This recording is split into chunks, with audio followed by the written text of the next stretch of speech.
జోగులాంబ గద్వాల జిల్లా రాజోలి మండల కేంద్రంలోని పనిచేస్తున్న పారిశుద్ధ్య కార్మికుల తరపున సిపిఎం పార్టీ మండల కార్యదర్శి విజయ్ ఎంపీడీఓ భాస్కర్ కి వినతిపత్రం అందజేశారు.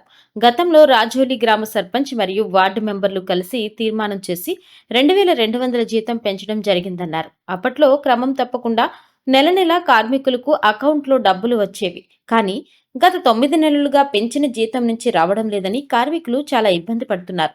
ప్రభుత్వం వారికిచ్చే 9,500 జీతం మా కుటుంబాన్ని పోషించడం చాలా కష్టంగా ఉందని, పెండింగ్‌లో ఉన్నటువంటి 9 నెలల జీతం, పెంచిన జీతాలు తక్షణమే విడుదల చేయాలని, లేని యెడల జిల్లా కలెక్టర్ ముందు ధర్నా చేస్తామని సిపిఎం పార్టీ మండల కార్యదర్శి విజయ్ అన్నారు.